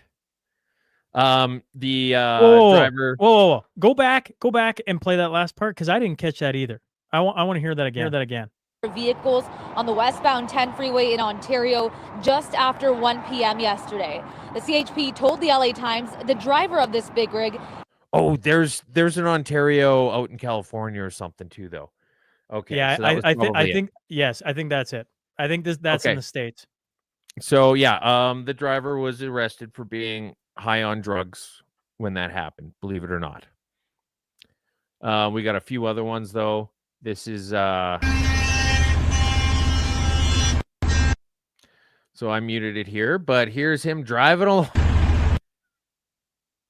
Now, for those of you who don't know, because maybe you don't live in the prairies, but he's not salting the roads. I think that one's in Yorkton, wasn't it? Yeah. Look, I don't want to tell people, like, you come to this country, integrate yourself, understand that you cannot grow a crop on top of asphalt. Just integrate yourself a little bit, okay? This is pretty basic. We put it in the fields, and that's where it grows up. You don't lay it down on the blacktop, okay? The birds will pick it all up. Nothing will come. Your harvest is going to suck. Look, we don't ask for a lot. But when you come to this country, look, when British people started coming to this country, they integrated. They started brushing their teeth, okay? They learned how we do things as opposed to insisting on doing them the way they did them when they used to live back in the motherland, okay? And it's the same thing here.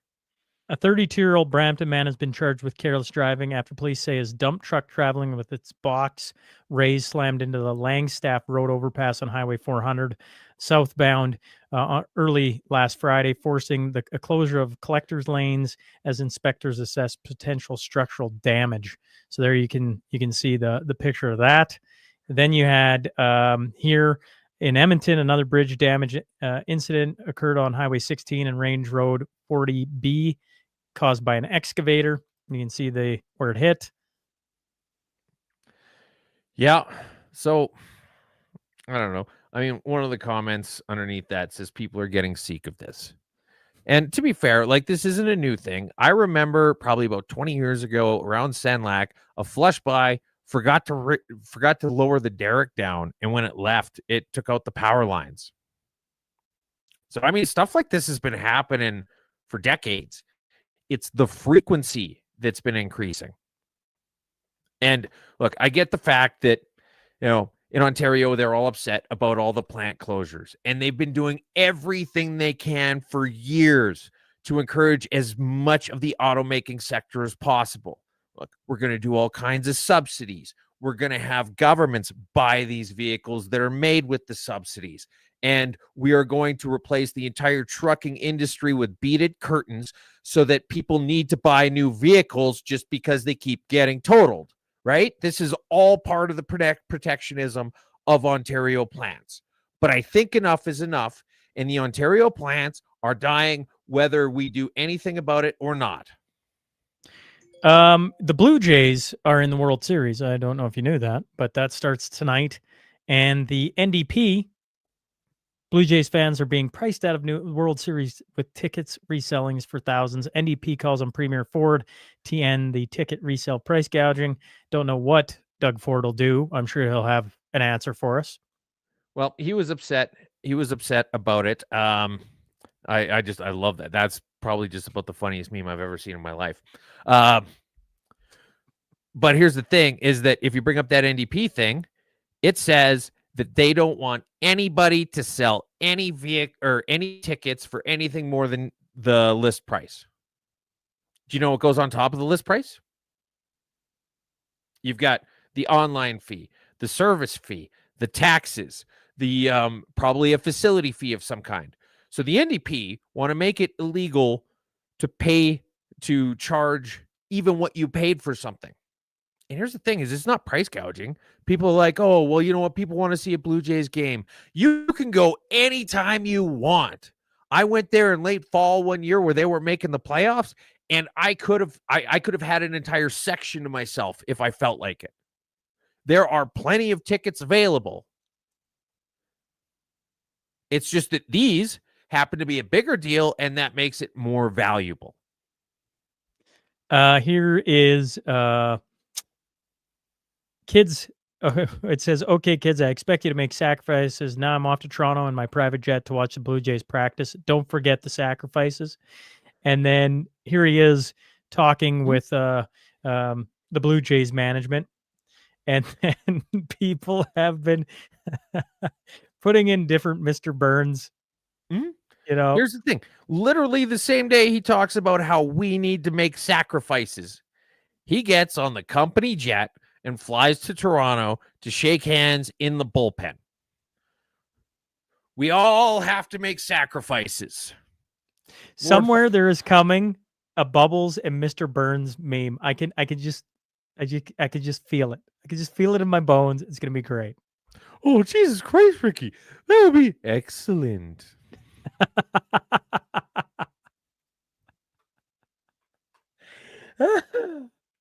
There's going to be somebody with a great meme on that. Twos, do you want to show the video of the guy counting out the cops? You're damn right I do. You went muted on me. The audio's all over the place. And watch the guy in the background. 1, 2, 3. So while the cops are, keeping some drunken miscreant down, some guy goes in and taps him out like it's WWF. Yes. Okay. Heist. Twos called me. Nope. We've got this one here first. So I just saw this tweet and I thought it was it would be good to share. This person says, so I had the misfortune of watching CTV News while I was getting my teeth cleaned this morning. Sounds like the dentist wasn't even the worst part. And I couldn't help but notice all the ads were for adult diapers, life insurance, and walk-in bathtubs, which I think says everything about their target audience. Okay? And I think that this is probably a perfect time for us on the Mashup to introduce our new sponsor. Now, if you're like me, you're all too familiar with GCBS. And our listeners know I've tried everything over the years to try and address my oversized penis. Despite this, it's been a lifetime of difficulty, lower back problems, knocking things off coffee tables. When I walk in the sand, I leave tracks that look like I was pushing a wheelbarrow. Sure, it wasn't all bad. Over the years, it has opened up a lot of doors for me. One time, I was waiting for a walk light and clotheslined a cyclist. But the bad far outweighed the good. The heightened calorie requirements needed to sustain it alone are nearly enough to bankrupt a guy in this economy. I've tried hardened steel underpants, but they kept splitting open. An industrial pencil sharpener kept knocking down the power grid. I used to go in for regular trims, but it's like eyebrows, it just grows back bigger. No amount of looking at pictures of liberal women while immersed in cold water could help. And then a friend recommended Dongon, an all-natural health supplement guaranteed to reduce penis size by up to 73%. I was skeptical at first, but 3 doctors in nearly 7 countries can't be wrong. And boy, were they ever right. Within days, I saw an immediate change. Gone were the times when I had to hit it with the fly swatter every time I thought about the Spice Girls. I could lie down on my stomach and watch Dukes of Hazzard without turning into a human catapult. I just take 1 pill once a day. I like to take mine in the morning and wash it down with a protein shake, but you can do it any time of the day. Dongon is made from 100% all-natural plutonium. That's how you know it's good. And it's even organic. And unlike its competitors, it's not a suppository. And right now, they're having a big sale on their website. Go to dongon.com right now and use code Sean to get 22.2% off your first order. That's right. All the quality you've come to expect from a great company like Dongon at a fraction of the price. So go now to dongon.com and take advantage of this special offer exclusive to Mashup listeners. Some restrictions may apply. Offer not valid or even necessary in fucking Quebec. Side effects may occur. Did I mention Murray? I met Murray this past weekend at the Prairie Rising Forum. Nice. Yes. So shout out to Murray for tuning in today. Don gone. All right. Don gone. Yeah. Well, I mean, here's the thing is CTV knows that their audience needs adult diapers and walk-in bathtubs. I think I know our audience pretty good. And if they need anything, it's a penis reduction. So, yes, you can go to dongon.com and use code Sean or text 587-217-8500 with a before and after picture. That's 587-217-8500. You know, operators are standing by. If you you're sitting here and you're fuming as you watch the show, then you get to moments like this where you can't help but yes. Yeah. There you go. All right. Two's told me I couldn't look at you. I was like, I can't even look at Sean because I'm probably gonna lose it. There's been a heist this week, and Two's told me I'm not allowed to look into it. I'm not allowed to know anything about it. So Two's, we all know this by now. We're big heist fans. Walk me through the latest heist. Okay. Did you manage to hear anything about it? No, if I saw anything about it, I didn't even look at it. I just scrolled by. I didn't listen to anything, so I have no idea what you're about to tell me. Okay. The Louvre has been robbed. It's been heisted. Estimates are 88 million euros. The crown jewels of France from the Napoleonic era have been stolen. They used a lorry lift to get to the second floor, where they used a hand grinder to bust open the window, get in, knock the glass out of the cases, and then use the lorry again to get down and then escape on scooters. And they dropped one of the crowns along the way. The jewels were not insured. And so here's a breakdown of it.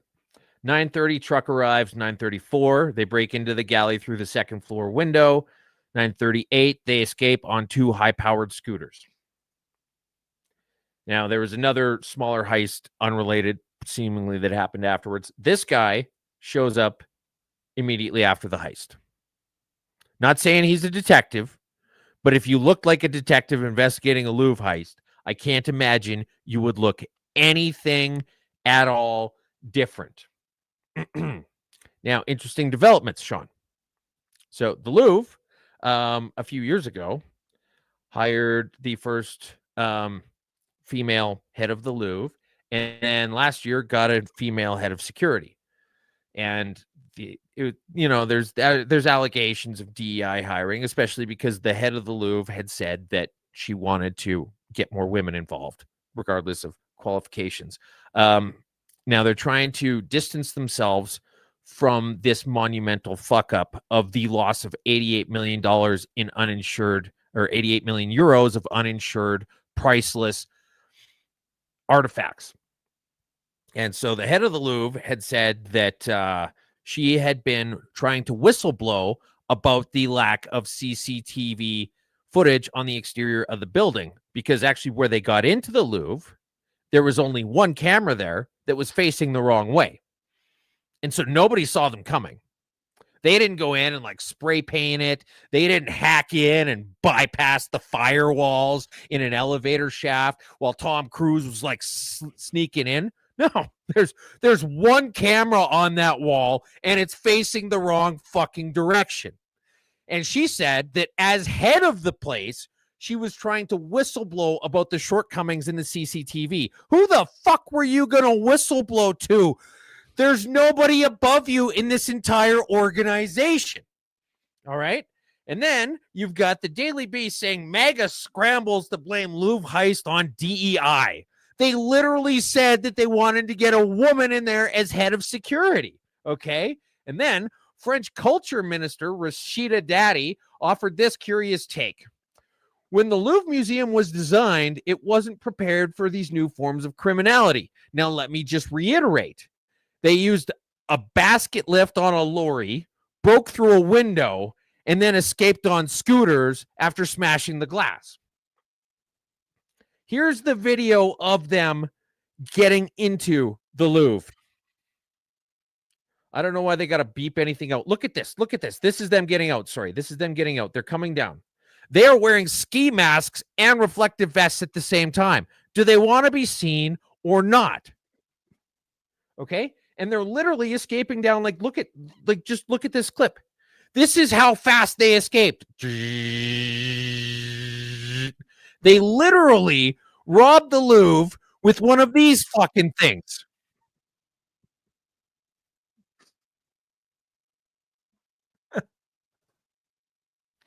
That's what they used to conduct an 88 million euro heist. Okay.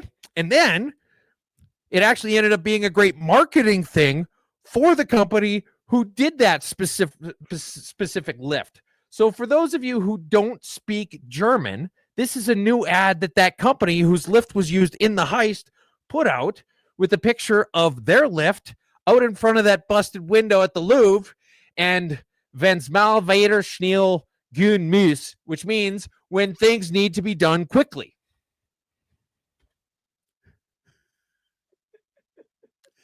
And we actually have footage of it happening inside of them breaking the glass and getting it. Oh, no, wait. That's a guy with a pickaxe in a mall in Toronto robbing a jewelry store that same week. Sean, these new DEI hires literally took the old system out where they had bulletproof glass. And if it was tampered with at all, it would set off a sensor that would open a trap door underneath that would drop them into a safe, which would then close. They took that out 2 years ago for aesthetic purposes. They actually did that? They actually did that. I don't know if you know this. I've been to the Louvre. Now that's 20 years ago. Okay. And I went and saw the Mona Lisa, right? And it's very underwhelming. This is right around the corner from the Mona Lisa, apparently. And the Mona Lisa was behind, I kid you not, 10 inches of bulletproof glass. There's no getting anywhere remote. If you took a picture back then with a camera and flash, they pretty much tackled you. So the fact, like, am I right in seeing this? This was in broad daylight? Middle of the afternoon. Middle of the afternoon, they went into the Louvre and got out of there? They got a stair chair that just beep, beep, beep, beep, beep up to the second floor window. And then they took out like a DeWalt grinder, angle grinder or whatever, and got open. And nobody could see them on the CCTV because there was one camera on that wall and it was facing the wrong direction. Okay. So then they get in and then they smashed the glass. And because they changed the security protocols, the jewels didn't drop down into the safes. They just stayed there because, hey, what's the worst that could happen? And then they grabbed it all while they were wearing reflective vests and ski masks at the same time. They run out, and in an effort to escape on electric scooters, they drop one of the crowns of some fucking princess, but get away with the rest of it. Well, the ball's on them, man. Middle of the day. My remembrance of the Louvre was security out the wazoo. Like I Not just on remember that thinking, wall. I guess not. Right? Like, I mean, wow. Like, wow. It's simultaneously a very European heist and also a very retarded heist. Well, so on the reflective vest thing, I actually get it. They wanted to look, if it's middle of the day, they wanted to look like they were workers, so they go up. And what about the ski masks? I'm assuming it's cold, so they put on the mask, and if they were Why not questionable, hard you'd be like, hats? That's a very good question. They maybe should have thought. Why not I don't know. tools? I don't know I mean, all aside those from the things. angle grinder. Yes, I don't know the angle of. Do they all wear hard hats like us? I actually don't know. I assume yes, but I have no idea. So I assume they were trying to blend in that way. But then to drop down in the middle of the day. Well, I'm and like, then man. they're leaving with like some Santa Claus satchel full of the they crown drop jewels, and just beep, beep, beep, beep. Can't this thing go any faster? Oh man. Oh, that was worth the wait, Twos. He literally called me start of the week, said, "Do not look at this." I'm like, okay. Now I'm gonna sit here and stew on this for 4 or 5 days. That is a heist. That is a heist. Yep. Okay. Some goofy news. If that wasn't goofy enough. Rising grocery prices, one of the culprits of driving inflation. New data from Statistics Canada No. shows. Let's just stop right there. Stop right there. No, it isn't. You're fucking wrong. That's like saying dying is a leading cause of cancer. It goes the exact opposite way. Inflation means that your money is worth less, which means it costs more to buy groceries. Show her a video of her favorite comedian, Twos. I don't know. Is he technically a comedian? And when's he coming on the show? Absolutely massive fucking chocolate news today. Eclairs are going to be replaced with flakes in a box of heroes. This is a day to rejoice. Eclairs are fucking horrible. Chewy, toffee shite with a tiny bit of chocolate in the middle. It's like a rat climbed into it and took a tiny shite. I can't even find a good quality picture of Eclairs because nobody wants to take up space on their phone with this fucking embarrassment of a sweet. Flake, on the other hand, an absolute winner, a crowd favourite. Flakes are the sausage roll of the chocolate world. Messy as fuck, you get them all over yourself, but they are delicious and the texture is phenomenal. Now we just need these chocolate companies to stop making the fucking boxes of sweets smaller. Look at that. That's not a box of sweets. You'd starve to death eating that. That's a health hazard, but we will take the good news today. Follow me. I'm delicious. It's a good question. I got to reach back out to him. He was traveling, so I'll see if I can't track him down. Female spies are waging sex warfare to steal Silicon Valley secrets. Chinese and Russian operatives are using sex warfare to seduce and spy on Silicon Valley professionals, industry insiders have told The Times.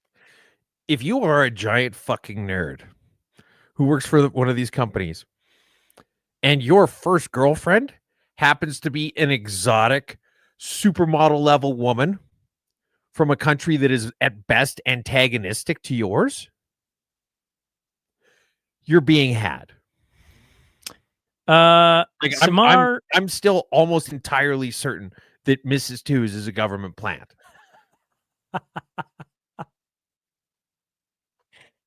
Like one of these days, I'm going to be like, "Oh, hey, honey, how's it going?" And she's going to say, "You're under arrest." And I'll be like, "Called it."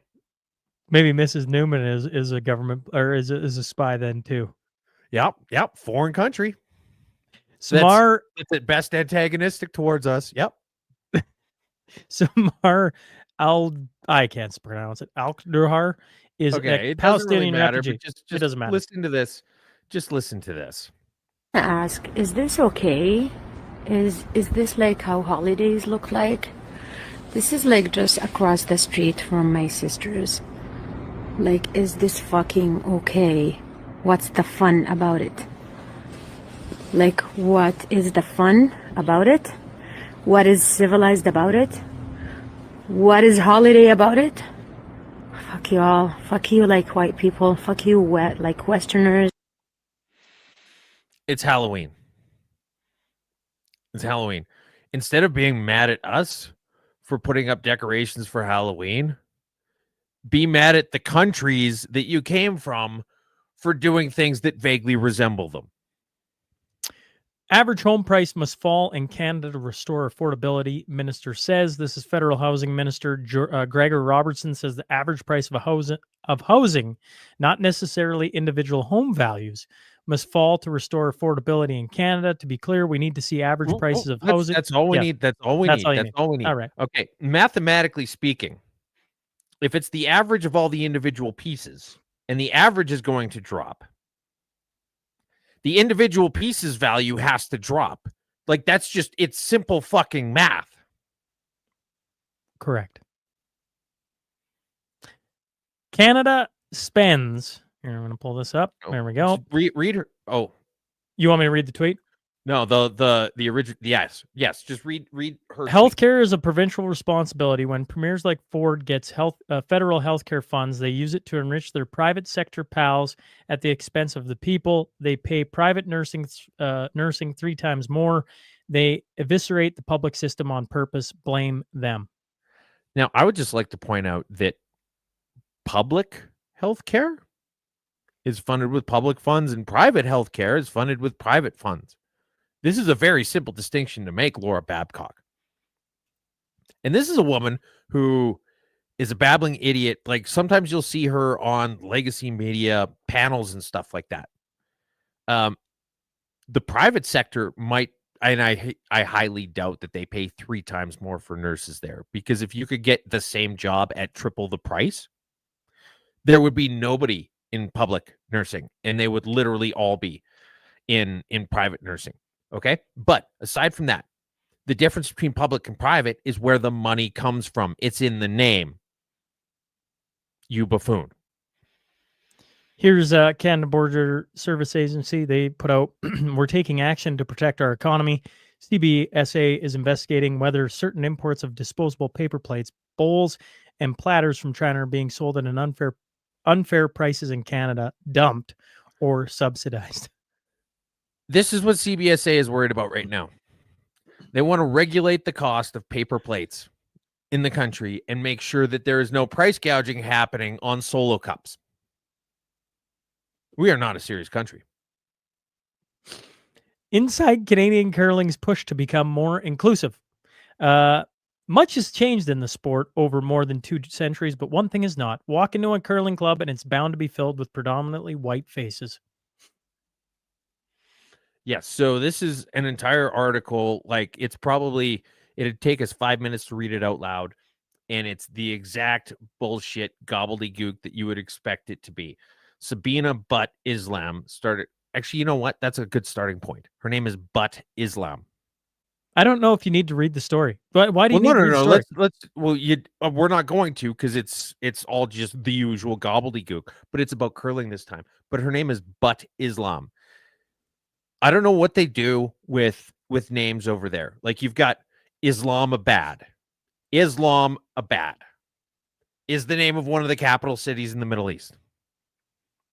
It'd be like if you renamed the Vatican to Pope fucking Sucksistan.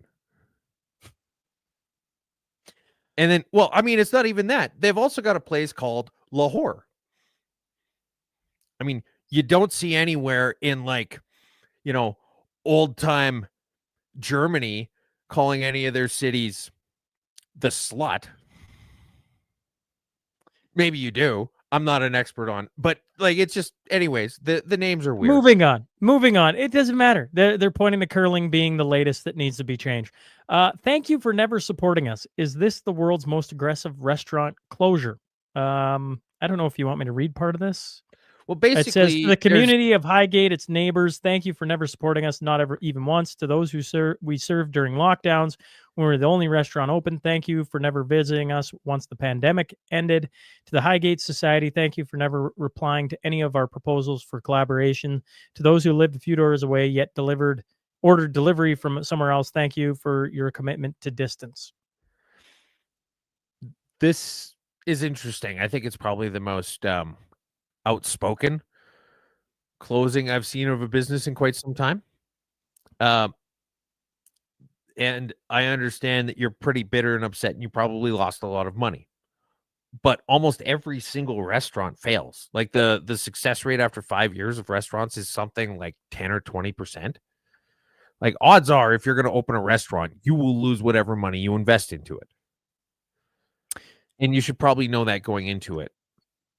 And it's probably not indicative of the people around the community who didn't support you thoroughly enough. Happy news.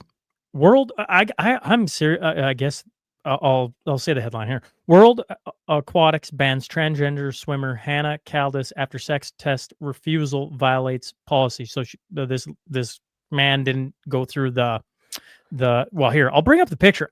These are the same people, just so I'm clear on this. Like that's the same person. Yeah. Yeah. And so that person wants to compete as a woman. That dude is jacked. He's fucking huge. They don't look like the same person. I was just like, I'm like, that's the same person? That's the same person. All right. Well, I'm guessing that the boobs are removable. Kind of like the shop teacher. Okay. This guy, okay, I get it. You can't compete as a transgender swimmer for the next several years. You can get a job being the Rock's. You could be the Rock stunt double in his next movie. Caldas will serve a ban that will be in place until 2030. So that's a 5-year ban. Community notes. We got any kicking around today? I'll rattle off mine. I don't know if anything's coming in the comments too. You have a look. Tomorrow here in Lloydminster, Prophet River has its Customer Appreciation Day. Rod Giltaca in person for that. October 26th on Sunday. We got shooting guns at the Lloydminster and District Fish and Game Association indoor range. Kevin jumps in, a Dongon spokeswoman. Yeah. I guess actually, you know what? If you're transgender, you should look into Dongon as well. Prophet River's supplying the ammo for that. It was supposed to be Sinclair Prodnik Giltaca.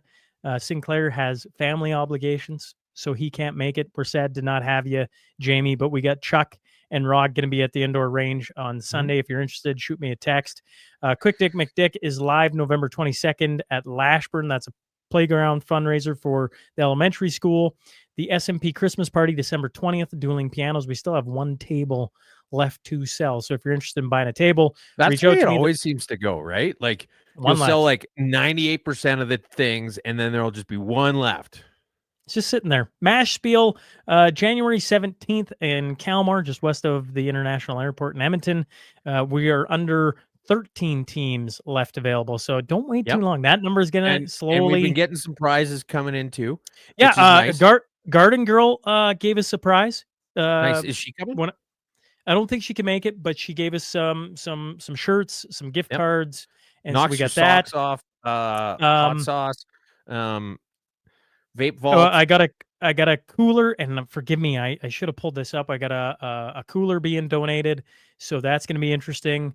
And if you're out there, you're a company, and you want to donate a gift to a prize, for the winners or people in attendance, just shoot me a text or reach out to Twos. We'll get you added to the list of things that are going to be there. And if you're interested in attending, make sure you go to showpass.com /the mash spiel. And it's usually in all the show notes of all the podcast, but get registered for that. That's January 17th. And then the Cornerstone Forum returns March 28th in Calgary, Alberta, at the Weston Calgary Airport. Tom Luongo, Alex Craner, Matt Arrett, Tom Bodrovics, Vince Lanchi. Twos is going to be playing a part in it. Chad Prather is the latest to be announced. Nice. He's going to be coming. So there's going to be more to come of guests being unveiled, and that's March 28th. What else do we got going on? I know there's a big the night protest before. going. The night before, there's an event there as well. Yeah, the protest Saturday 4 to 6 at the Edmonton Legislature. I actually will be in Edmonton for an event at 4 o'clock. That is a wedding that's happening at the exact same time. Rise up, Alberta. Canada's broken. The time is now. Stop Ottawa from stealing your prosperity, your guns, and your freedom. Alberta Legislature, October 25th, 4 to 6 p.m. That is the Alberta Prosperity Project. Rod Giltack is going to be there as well. I believe, don't quote me on this, I want to say Tracy Wilson's going to be there too. I could be wrong on that one, but I know Rod Giltack is going to be in attendance for that as well. So that is happening tomorrow. Anything else, Tews? Well, I mean, just, thanks again to our sponsor, dongon.com, and you can reach out to 587-217-8500 with a before picture, and they'll hook you up. Ottawa, Sean Buckley, World's Greatest Health Show presents petition rallies tomorrow across the country. There's another one. I think that's got her, Tews. This has been we've gone longer than we normally do on the show, but having a Alberta Proud dad, Chris Sims, on to talk about a couple of big topics this week. I think it was not as big as this guy, but yeah. I think it was important to spend some time on that and get some different opinions. You point to that. I love this meme, and Burns for Carney. I mean, those two in particular, that's fantastic. Folks, that's going to do it for Mashup 181. We'll be back next week. We're here every Friday, 10 a.m. Mountain Standard Time. If you enjoyed the show, please share it out to your friends and subscribe on all the channels wherever you're watching. Make sure you're getting the notifications that we're live. We're live every Friday, 10 a.m. Mountain Standard Time. Tews! And I guess till next week, and we'll catch you then, folks. Thanks a lot, everybody.